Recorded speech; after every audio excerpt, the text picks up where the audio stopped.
I was always writing, from when I was very young, and I published a book of stories around 1974, which, was quite well regarded and won a few prizes at the time. Neil stayed with me in London, and we got to know each other quite well, and I read his wonderful collection of fiction, which had just recently won, at that time in the early 80s, the Guardian prize for best first work. And I knew Neil as a short story writer and a novelist. I didn't know he was going to make a film. I made my first movie, Angel, in about 1982, and there hadn't been a feature film made here for about 20, 30 years. And he told me he was going to do this film, and did I want to be in it? And I said, yeah. So it was much simpler in those times. The first film that Stephen distributed was Angel, called Danny Boy in the States. It was the film that he set up his distribution company Palace with. I asked Neil what else he was working on, and he gave me a script which subsequently became The Crying Game.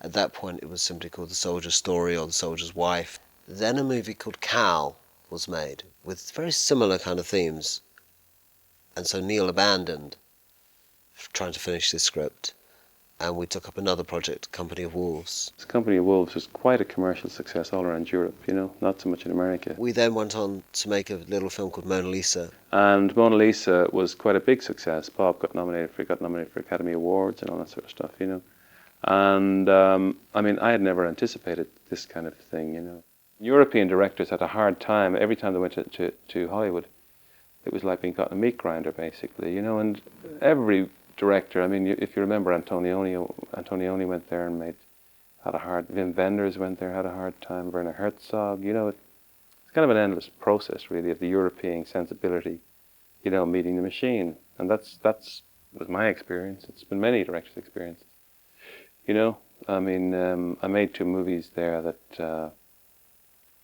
were considered not to be successful, but I still enjoyed making them. So Neil had really come off of Winnow Angels and High Spirits, feeling not that pleased with Hollywood. I didn't enjoy making High Spirits because it was interfered with and the cut was taken from my hands, But with We're No Angels, I was a director for hire, and I think both the 3 temperaments involved, myself and Robert De Niro and Sean Penn, and David Mamet, actually, were a bit too dark for the kind of comedy the studio thought they were getting, So then Neil came back to Europe and wanted to make a smaller film. We'd always discussed The Miracle. I just write something that's quite personal. So I wrote The Miracle, and it was based on the short stories I'd written in my 20s, and I made that film, and nobody went to see it. So I was kind of unemployable. The Miracle could be one of Neil's most critically well-received films. It didn't work. It was a flop. And coupled with The Big Man being a flop, those 2 films began a sort of downward spiral for my own company. And Neil said, "Do you remember the story?" This must have been 2 in the morning or something. "Do you remember the story, the Soldier's Story, Soldier's Wife?" And I said, "Yeah, I remember it well."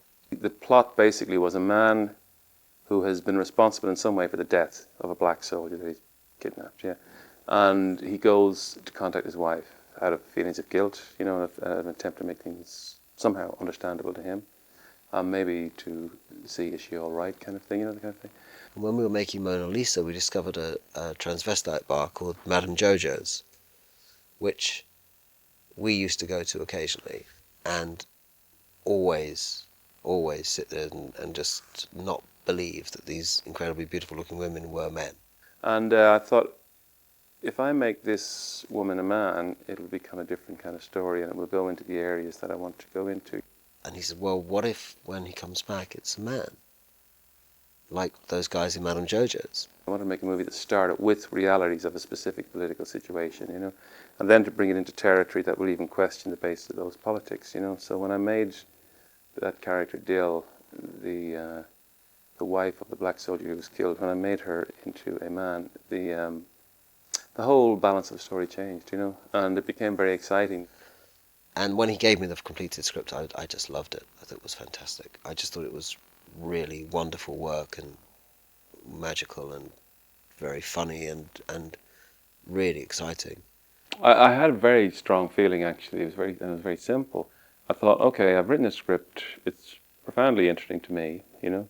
It's got something kind of universal in it in a way. You know what I mean? It starts with realities of Irish life, but goes beyond that into something quite different. And I thought, if nobody makes this, you know, I just return to fiction, you know, because it's didn't really want to work in an industry where it wasn't possible, you know, to make a statement as interesting, I thought, as that was, you know. There's so much in that script. It's such a beautiful piece of work. And I kind of felt also for Neil that this is what he should be doing, that it was right. This is exactly right for Neil. When I got to Cannes and the script had gone out to all these people that I thought would love the film, and all the Americans were in Cannes, nobody liked it. I mean, quite the reverse. They hated it. I mean, they literally hated it to the point where they made me feel like I was some sleazy squirt trying to steal their wallets. You know, it wasn't just like go to a meeting about the soldier's wife, as it was then known, and to find out whether they liked it or not. But they would push the script across the table at you as if they had just been contaminated with something. I mean, I certainly think on paper, the reason why no American company wanted to invest in the script, invest in the project beforehand, which is usual, was because of the subject matter. It was taboo. The first time that I recall reading a Crying Game, which was not a first draft script, was on a trip from Madrid to Paris. And it was so fantastic that I had decided I was going to meet a French company called CB. And I was just really going for a make contact type meeting. I wasn't punting any pictures to them. But I actually did to them my first ever pitch of the Crying Game, which was really rather delicious because, you know, I started out saying, you know, it's set in Northern Ireland. And the French guy said, that is a negative. And then I went in and I said, well, it involves this black English soldier. I said, that is another negative. And then I said, you know, our hero is a member of the IRA. And he went, that is yet another negative. But I kept on going because, you know, I'm a trier. And he kept on saying, and then he falls in love with the black soldier's ex-partner. And he says, that is another negative. And he kept on going through this negative. And then I got to the end of the pitch and he said, but I love it. Nick Powell and Steve Woolley were very keen to bring Miramax in up front. They felt that that would close the financing and give them a good US distribution partner. And Bob and Harvey Weinstein were deeply concerned about the casting of the film. There was a real issue about the role that Jaye Davidson ends up playing because, of course, she is a she and then ends up being a he, which is a very, very difficult piece of casting to pull off. And I think Bob and Harvey didn't believe that Neil and Stephen were going to pull it off. And they were reticent to come in up front. And I needed to get their money. I mean, it had to be that I could see what the future was. The future was making the film without any American money. And we've been very spoiled up until then with Miramax. They've been good to us. It was very, very tough on Nick and Steve at a point that they really needed this film to go into production. And Miramax had no interest in coming in up front. And so I was somewhat upset and surprised that Miramax weren't going to come into the Crying Game. I think it was so difficult to finance because, I mean, of the political, the racial, the sexual themes, but more importantly because I couldn't get arrested. You know what I mean? I think that was the real reason. It was hard to finance. Film 4, the filmmaking arm of Channel 4, had been very keen on considering investing in the Crying Game, but they had taken a long, long time to make a final decision, putting up money. Channel 4 had some problems, I believe, with the nature of the film itself. They felt that Jaye Davidson's character, Dill, should have been revealed from the outset as a transvestite. They felt it was very gimmicky to reveal her as a him in this way halfway through the film. The big hang-up was over the ending. and Jack, who was the number 2 guy on the creative side at Channel 4, was delegated by David Orkind, the head of Channel 4, before they would put the money in, to sort out the ending. So the plan we came up with was that we would send Jack to Dublin, where Neil would take him to a pub, and they would stay in that pub until they had a resolution to the ending, and therefore Jack could say it's okay to put the money in. We'd managed to get Channel 4 in. We then managed to get some money from British Screen, who were very nervous about our credit rating because they knew that Palace was going down, so that was very hard because they felt that it might be sucked in with the rest of Palace. And then we had to get the rest of the money from a little bunch of people called Euro trustees. So myself and Stephen had put together a European distribution company of 5 independent distributors, from us in the UK, Senator in Germany, Back in France, Gomez in Spain, another company in Italy. We loved each other. We just would, and of course we got no work done. We just to go out drinking and eating, and telling jokes and having the best fun, and And we had our first meeting in Venice to organise the company and decide what was the first film we were going to buy. And Steve was really only interested in the last item on the agenda, which was any other business, which was our whole purpose of forming the company, was to get them to finance The Crying Game, or part of it. And they did. They had all read it, they loved it, they're all big supporters of Neil, and they all came in, but they didn't have enough cash. it was a jigsaw. It was a mess. It was a whole smorgasbord of different financing entities who all had to be happy with each other. So yeah, I did really give Channel 4 a very hard time, and I really did threaten to set fire to myself in the lobby, which was slightly tongue-in-cheek, but I think they felt that it might happen. I just decided I wasn't going to do any more theatre. I was going to do film, and the only thing to do was to just turn down theatre until someone offered me a film. And about 3 weeks later, I met Stephen Woolley in a pub in London, and he said, "I've got a script for you," and it was The Crying Game. So, how lucky can you be, you know? Neil met with Forrest Whitaker, and Neil loved Forrest, so we both agreed that we would, if we could, make allowances for the fact that Forrest is American, but cast him in our film. The casting of Forrest Whitaker was to appeal to an American audience, to get an American name actor. And he's a lovely actor, and he obviously would have suited Neil, not just for his vision of this character, but also because of his other roles in Birds, for example. But anyhow, we did get a lot of flack from certain quarters when we cast Forrest, but I needed Forrest for the film. The film was picketed by one of the actors' unions for the casting of a black American actor as opposed to a black British actor. I can never work out Brits who think you can't cast Americans in films when it's okay for Brits to be Americans in American films. Does anybody ever say, Anthony Hopkins is Welsh in America? I mean, do they ever say that? No. I had to find somebody for that role that nobody knew. I mean, if I'd cast Wesley Snipes, for example, I don't laugh, you know, but or if I'd cast Prince, you know, or Michael Jackson, just a series of choices. Okay, everybody would say, "Oh, that's Prince in a dress. Oh, that's Wesley Snipes, you know, with lipstick." Whereas it had to be somebody that they didn't know, you know, so I had to find an unknown. We were looking for somebody who was a transvestite male, okay? So we had to go to all the clubs in London, you know. I had to send Susie Figgis, the casting director, around every possible club in England, you know. I tested and tested and tested, and eventually found Jaye. Jaye was the only person who could possibly even have approached the part, even in terms of the physical illusion of being a convincing woman, you know.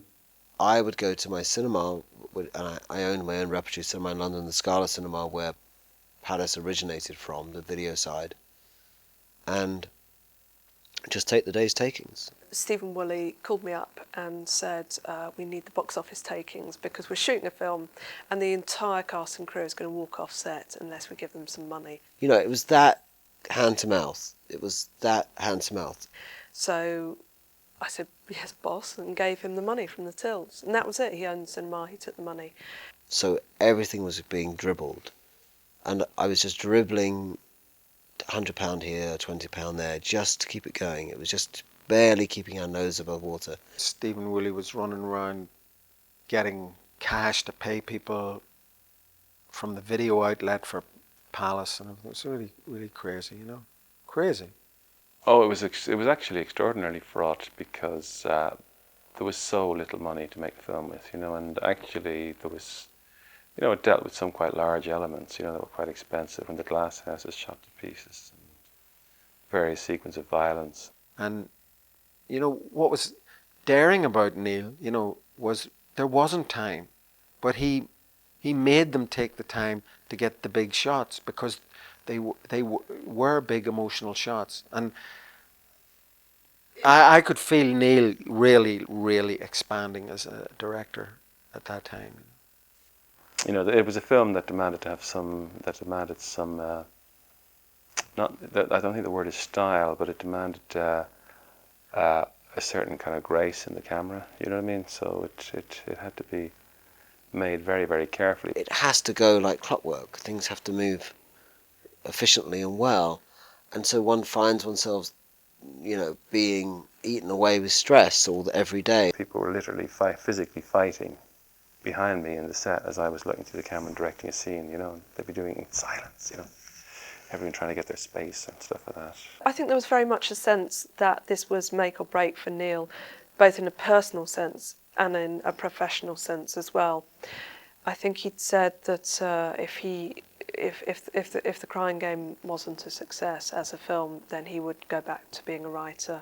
The Crying Game's release in the UK was quite troubled. For a start, anything with the IRA or Irish politics tends to arouse a certain level of criticism that normal British films don't get. There was a bombing in, I think, North London of a pub, you know, which was blamed on the IRA, so there was a lot of anti-IRA press at the same time. It turned the press off the film. People didn't really want to see a sympathetic portrayal, I think, of an IRA terrorist at this time. Including a certain gentleman who's now deceased called Alexander Walker, the chief critic of the Evening Standard, who completely lambasted the film. They weren't keen on the fact that an IRA man could be seen to have a conscience, or could have had a conscience to be disturbed by what was happening. So they didn't really take to that. The same kind of lethargy and the same ignorance as to judging a book by its cover existed in the media. And as soon as the critics gave it a good kicking, it pretty much died a death. Miramax weren't affected by this at all. They were very solidly into it. Once Bob had seen the film, Bob Weinstein, Harvey's brother, Bob really believed in it. I mean, over and above Harvey. And Harvey really trusted Bob's tastes in terms of what is populist or what could go wide. This was such an interesting love affair anyway, and so well told, that Harvey, I think, believed in the story. Bob could see the exploitation value of The Crying Game. Harvey could see that it was a good movie. The toughness and the hardness that Nick and Stephen experienced was equalised by Harvey's absolute passion to find an audience for this film. The first American review and the first trade review, which was not only a wonderful review but also specifically said, do not under any circumstances tell people what the twist is in the movie. That reverberated across all of the journalists in America. Nobody revealed it. I think the way that Miramax turned the nature of the film around for its marketing was brilliant. They came up with a very sexy campaign, a lovely image of Miranda Richardson, very film noir, with a smoking gun. And the most brilliant thing they did was encourage an entire audience to buy into the hook of keeping a secret. The gimmick worked, but the good movies survive a gimmick. You see, the gimmick got people in, got people talking, but they would never have talked about it if the film itself hadn't worked. It was like wildfire. I mean, I saw the film once in New York with a packed house. The film had been running for 6, 7, 8 weeks. It was ridiculous. I mean, you can't imagine what it was like. There'd be movie theatres where there'd be 3 screens, and the Crying Game would be on all screens. This woman did it, and oh my God, standing in her seat. She was cheerleading the surprise. She was turning with this look of like, how could my girlfriends have kept this from me? How can my friends not have told me this? How was this a secret? And you could see it was pure pleasure because she was just so blown away. There was certainly almost a kind of interactive element to the campaign that Miramax achieved. People got blown away to the point where they secretly decided they weren't going to tell their friends. See, because in America they didn't care about the politics, the Irish politics. They cared about the sexual politics a great deal. Like Americans really just went for the sex in their quaint old-fashioned way, you know. Because it's only in America, really, that these extraordinary kind of turnaround events can happen. They don't happen in Britain. I mean, I'm walking down into Washington Square Park and there's a gay pride rally and they all start chanting my name. Stephen Ray! Stephen Ray! It's only in America it became this phenomenon, you know. That's the wonderful thing if a movie hits in America, you know. They let you know. You know, if it hits in England, they say, oh, quite good. We heard the news in the offices here, and Bob Weinstein was on the phone saying, okay, they're coming up now, and he's reading it off the TV, and he was saying, oh my God, best supporting actor, Jay, you know, then a big cheer in the office, and best actor, Stephen, and then best screenplay, Neil, and best film.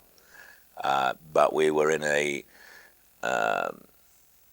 ironic, if you like, situation in that we were in Los Angeles, you know, with 6 nominations going to the Oscars, but I couldn't pay the hotel bill. Fortunately, Harvey did. He was very generous. He not only paid the hotel bill, but he paid the extras, which was really sweet of him. And so my son had a ball because once he found out that we weren't paying for the extras, we were getting pizzas and ice cream every 45 minutes. I defy anyone to be curmudgeonly or to be mean-spirited about the effect that the Academy Awards have on you if you actually are a film fan. I think the Academy Awards are hilarious because everybody lies through their teeth, you know.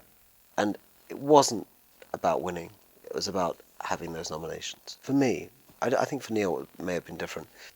Everybody says, oh, it's not a competition, you know, and it's all about, I mean, they're wonderful films, there's so-and-so's movie, there's so-and-so, it shouldn't, the competitive aspect is horrible to say that, and you know they would cut on people's throats to get that bloody statuette, you know, so it's hilarious, you know. Of course it transformed my life. I had a career in America, which I never had before, and I had a career in film, which I never had before. Well, it's not so much the movie changed my life, it's the fact of,